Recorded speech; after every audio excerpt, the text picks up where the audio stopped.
Donc ici, on va continuer sur l'unité 3. Donc vous écrivez unité 3, leçon 13. Ça. Vous écrivez la date et vous écrivez l'heure. Et là, on va écrire, ce qu'on va faire, c'est les fonctions trigonométriques transformées. Les fonctions trigonométriques transformées. Trigonométriques transformées.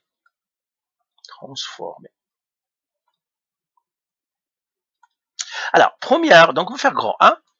Trouver l'équation. Trouver l'équation trigonométrique.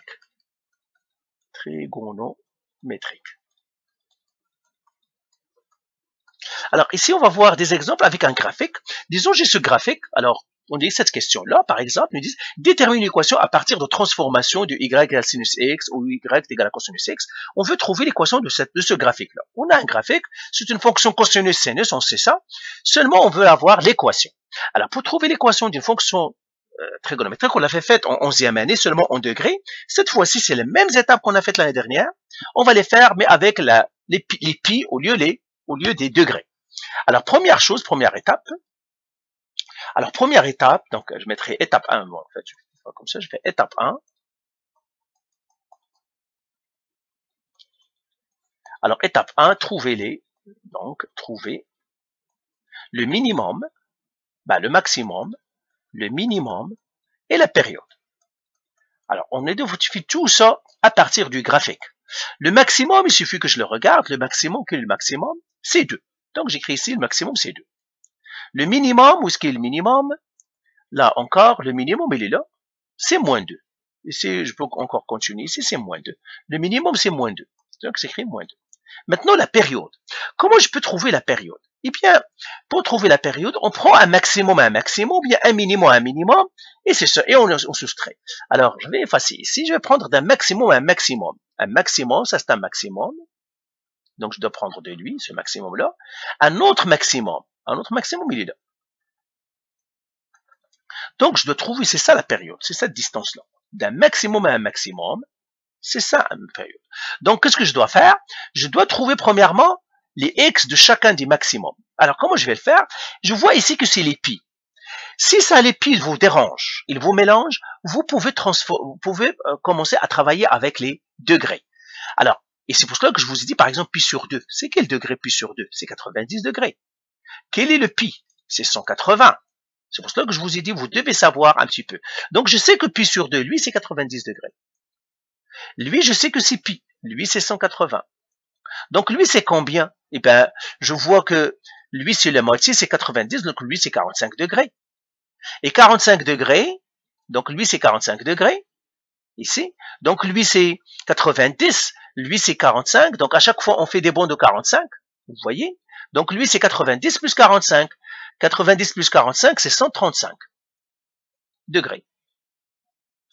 Alors, lui, ici, on va le compter. 5 pi sur 2, c'est combien de degrés? On va le faire, 5 pi sur 2. Vous vous rappelez, on a dit pour trouver le degré, il suffit de faire le pi, on le remplace par 180 sur 2. Et ça me donnerait combien de degrés? Alors, par calculatrice, donc je vais faire 5 fois 180 divisé en 2. Donc, si les pi vous mélangent, c'est 450 degrés. Donc, lui, c'est 450 degrés. 450 degrés. Donc, lui, c'est 135 degrés. Lui, ici, c'est 135 degrés. Lui, c'est 450 degrés. Alors, la distance entre les deux, eh ben, je fais 450 moins 135. Alors, ça me donne combien? 450 moins 135. Ça, c'est 315 degrés. Donc, la période en degrés, c'est 315 degrés. Mais là, on ne veut pas travailler, nous, avec les degrés, on veut avoir les pi. Qu'est-ce que je vais faire? Je transforme les degrés en pi. Comment on fait ça? Vous vous souvenez, on a fait déjà ça. On a dit les degrés sur 180 est égal les radians sur pi. Eh bien, je vais faire la même chose. Donc, les degrés, c'est 315 sur 180 est égal les radians sur pi. Les radians, je fais le produit croisé, est égal à 315 fois le pi sur 180. Et on a dit, on doit essayer toujours de garder le pi. Vous vous rappelez? Donc, tout simplement, je fais 315 fraction 180. Ça, c'est les premiers cours des radians. C'est pour cela que vous devez savoir faire les conversions. Fraction 180. Eh bien, ça va faire 7. Donc, ça me donne 7 pi sur 4. Eh bien, ma période en pi, c'est 7 pi sur 4. Donc là, je l'écris ici, 7 pi sur 4. Parce que ici, on doit travailler avec les pi. Mais si vous voyez les degrés, les radians qui vous mélangent, les pi, transformez en degrés, travaillez avec les degrés. Après la période, quand vous allez trouver en degrés, comme je viens de faire 315 degrés, je la transforme en pi avec la formule de transformation. C'est tout. Donc, voilà, on va garder comme ça. Alors, voilà, on a trouvé la période, on a trouvé, je vais effacer ça aussi, on a trouvé la période. Alors, première étape, on a dit, on doit trouver ces choses-là. Donc, étape 1, trouver le max, le min. Donc, étape 1. Maintenant, étape 2. Étape 2, trouver les paramètres de la fonction. Vous comprenez les paramètres, c'est y égale à a, cosinus, k, x moins d, plus c, vous vous rappelez. Ou bien, y égale à a, sinus, k, x moins d, plus c. Ça, ce qu'on avait fait en 11e année avec les degrés, ça reste vrai ici seulement. Ça va être, vous allez voir qu'il y a très peu de choses qui changent là-dedans. Alors, c'est ça. Premièrement, comment on trouve a? A est égal à max moins min qui divise 2. Cette formule-là, on l'a déjà donnée l'année dernière, ça reste vrai encore. Quel est le max ici? C'est 2 moins. Quel est le min? Moins 2 qui divise 2. Eh bien, ça me donne quoi? Ça me donne 2. Parce que 2 moins 2, ça fait 4 sur 2, ça me donne 2. Donc, le A égale à 2. Donc, je vais l'écrire ici. A égale à 2. Maintenant, je trouve le C, le paramètre C. Alors, les formules. Alors, peut-être que je vais écrire les formules ici à côté. A égale à 2. Donc, je vais mettre ici A égale à 2. Alors, les formules. Mettre ici formule. Je vous les donne encore. A égale max moins min qui divise 2. C'est là que ça nous a donné A égale à 2. Maintenant, le C est égal à max plus min qui divise 2. Alors, je trouve encore le C. Le C, c'est quoi? C'est max. Le maximum, c'est 2. Plus le minimum, c'est moins 2. Qui divise 2. Eh bien, 2 plus moins 2, c'est 0. Qui divise 2, c'est 0. Le C, c'est 0. Maintenant, le K, elle est égale à 2pi qui divise la période. C'est ça le K. Et c'est ça ce qui différencie l'année dernière. L'année dernière, on faisait 360 qui divise la période. Tout le reste, c'était la même chose. Seulement, au lieu de 2pi, on faisait 360. Maintenant, vous comprenez que 2pi, c'est 360. Alors, je calcule le K. K est égal à 2pi qui divise la période. Donc, sur 7pi sur 4. Alors, vous donnez ça à la calculatrice. C'est ce que je vais faire moi aussi. Et je regarde qu'est-ce que ça me donne. Je vais faire fraction de pi divisé par une autre fraction. Donc, c'est ça. 7 pi sur 4. 7 pi sur 4. Voilà. Et je fais égal. 8 sur 7. Donc, le cas est 8 sur 7. Maintenant, voilà, nous avons trouvé tous les paramètres. Nous avons trouvé A, pas tout, mais on a trouvé A. On a trouvé K, on a trouvé C, mais on n'a pas trouvé D. Et D, on l'a déjà toujours dit.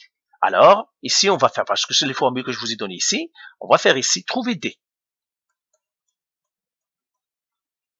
Et c'est là où vous devez, c'est à vous de choisir. Est-ce que je veux choisir sinus ou je veux choisir cosinus? OK? Et là, on a dit pour D, si je choisis cosinus, je vais travailler avec la première. Y est égal à A cosinus. Eh bien, le D, c'est le X d'un maximum.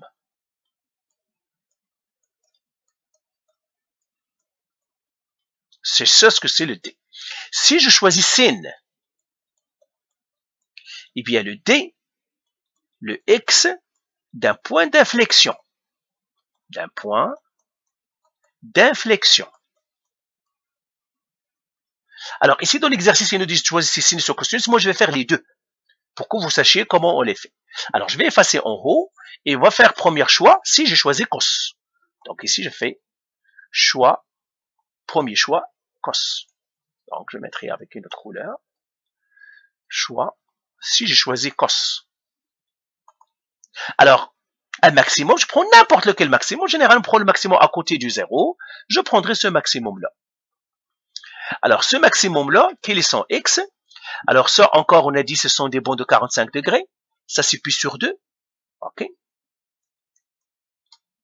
Et à chaque fois, on ajoute 45 degrés. Mais 45 degrés, c'est quoi? Plus 45 degrés.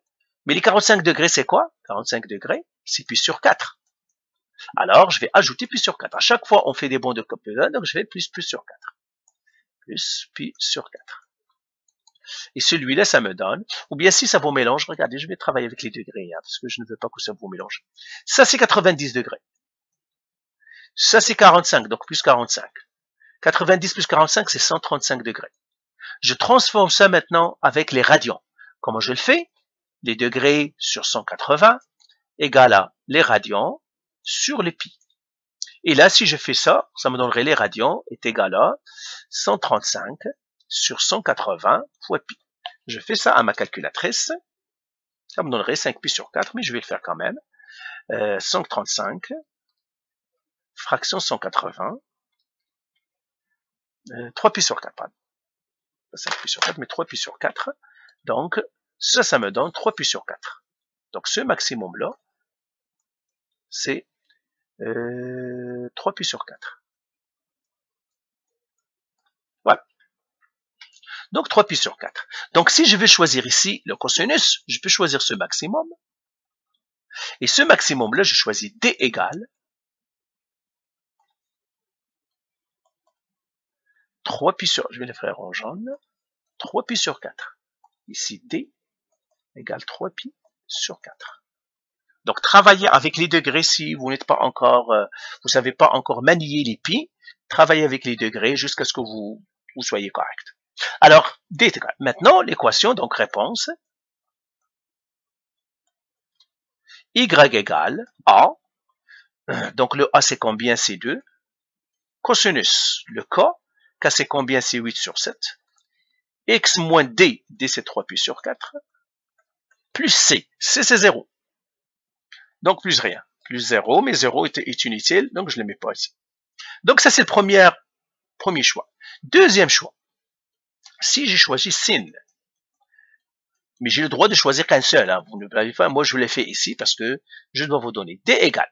Si j'ai choisi sin, je dois choisir un point d'inflexion. Où est-ce que le point d'inflexion? Voilà, je vous montrerai une tonne de points d'inflexion. Ça, c'est un point d'inflexion. Ça, c'est un point d'inflexion. Celui-là, c'est un point d'inflexion aussi, mais on ne doit pas le prendre parce qu'il est descendant. On doit prendre un point d'inflexion qui monte. Point d'inflexion positif. Je mettrai ici positif. Ça veut dire qu'il monte. On ne choisit pas un point d'inflexion qui descend. Même chose que pour le cosinus, on choisit un maximum, pas un minimum. Si je choisis un minimum, je dois faire un moins. Alors, on ne veut pas rentrer dans ces détails. On choisit un maximum et c'est tout. Mais voilà, je peux choisir ce point d'inflexion. Je peux choisir celui-là. Celui-là, non, parce qu'il est descendant. Alors, je choisis lui. Lui, c'est qui? Si je veux choisir lui, eh bien, lui, c'est pi sur 2, ça veut dire 90 degrés. Lui, c'est 45 degrés, ça veut dire c'est pi sur 4. Eh bien, le D, ça va être pi sur 4. Si je choisis le sinus. Et là encore, réponses qui sont bonnes. Hein. Vous pouvez prendre l'une ou l'autre. C'est pour cela qu'ils vous disent Y est égal à sinus ou Y égale à cos. C'est à vous de choisir. Choisissez le vôtre. Les réponses seraient toutes pareilles, qu'on choisisse l'un ou l'autre. Alors là, on écrit réponse égale A, c'est 2, cosinus 8 sur 7. X moins D, cette fois-ci, ça serait pi sur 4. Pas cosinus, sinus, pardon. Pas cosinus, c'est sinus, parce qu'on a choisi sinus. Sinus. 8 sur 7, X moins pi sur 4, plus C qui est 0, mais 0, ça ne change rien, on l'enlève. Donc voilà ma réponse, voilà, j'ai trouvé l'équation à partir d'un graphique. Donc vous voyez, les étapes sont claires.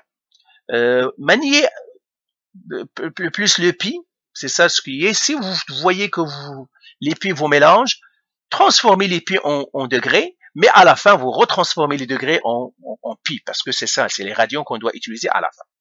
C'est bon? Donc, je vous laisserai faire cet exercice-là. Regardez, faites celui-là. C'est la même chose. Trouvez la période, le maximum, le minimum, et je fais les étapes que je viens de faire ici. Vous devez maîtriser ce que je viens de faire ici. Alors, vous devez savoir que le A, K et C, c'est la même chose pour que ce soit cosinus et sinus. C'est le D, le déphasage. Le D, on l'appelle le déphasage. Je vous donnerai ce nom aussi. Hein. D, appelé déphasage. Appelé déphasage. Quand vous entendez déphasage, pour les fonctions trigonométriques, c'est le D. On l'appelle un déphasage. D'accord? C'est une translation horizontale, mais on l'appelle le déphasage. Donc, le déphasage, lui, c'est lui qui change selon le cosinus ou le sinus. Si c'est un cosinus, on prend le maximum. Si c'est un sinus, on prend le point d'inflexion montante. Et c'est tout. Donc, voilà pour cet exercice. Je ne vais pas trop tarder parce qu'on en a parlé pas mal l'année dernière. Ici, on a changé que les degrés en radians et c'est tout. Hein. OK, allez, bye.